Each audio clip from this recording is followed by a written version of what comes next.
अखंड महाराष्ट्राचे आराध्य दैवत छत्रपती शिवाजी महाराज यांच्या जयंतीनिमित्त आज रत्नागिरी शहर शिवमय झाले। जिल्हा प्रशासन आणि विविध विभागांच्या संयुक्त विद्यमाने ढोल ताशांच्या निनादात आणि लेझिमच्या गजरात एक अभूतपूर्व पदयात्रा काढण्यात आली। या सोहळ्याची सुरुवात छत्रपती शिवाजी महाराज स्टेडियम येथे झाली, जिथे अप्पर जिल्हाधिकारी भाऊ गलांडे यांच्या हस्ते महाराजांच्या पुतळ्यास पुष्पहार अर्पण करण्यात आला।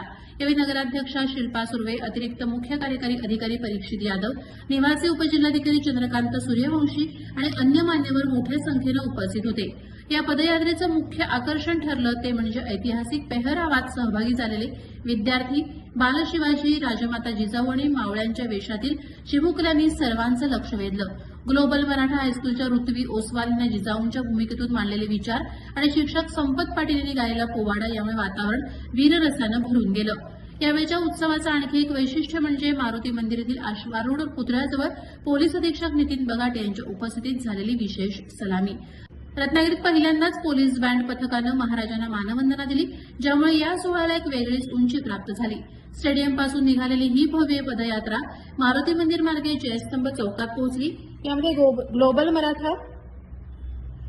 ग्लोबल मराठा, दामले विद्यालय, पटवर्धन हायस्कूल यांच्यासह अनेक शाळांचे विद्यार्थी, एनसीसी, एनएसएस आणि स्काउट गाईडचे पथक मोठ्या उत्साहात सहभागी झाले होते। शिवरायांच्या सुशासनाचे आणि शौर्याचे विचार पुढच्या पिढीपर्यंत पोहोचवणारा हा सोहळा रत्नागिरीकरांच्या डोळ्याचे पारणे फेडणारा ठरला।